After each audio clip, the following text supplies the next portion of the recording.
Hello friends, నమస్తే. పెన్షనర్లకు alert. ప్రభుత్వం కీలక నిర్ణయం. వారంతా కలెక్టర్లను కలవాలి.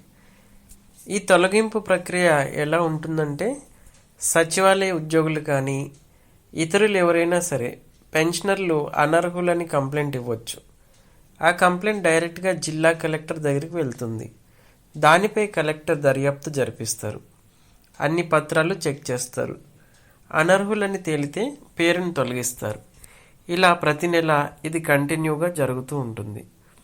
అందువల్ల కూటమి ప్రభుత్వం అధికారంలో ఉండే నెక్స్ట్ 3.5 ఏళ్ళు ఈ ప్రక్రియ ఉంటుంది. దీనివల్ల చాలామంది అనర్హుల పేర్లను తొలగించే ఛాన్స్ ఉంటుందనుకోవచ్చు. ఈ నిర్ణయం ద్వారా పథకం అమల్లో పారదర్శకత పెరుగుతుందని ప్రభుత్వం తెలిపింది. అయితే ఎవరైనా అర్హులై ఉండి తమ పేరును అన్యాయంగా తొలగించారని అనుకుంటే కలెక్టర్ని కలిసి వారిపైనే కంప్లైంట్ ఇవ్వచ్చు. అయితే ఈ ప్రక్రియ ద్వారా ఎవరైతే అక్రమంగా అనర్హతగా పెన్షన్ తీసుకుంటున్నారో వాళ్ళ పేర్లు తొలగించి అర్హులైన వాళ్ళకే పెన్షన్ దక్కేలా ప్రభుత్వం చర్య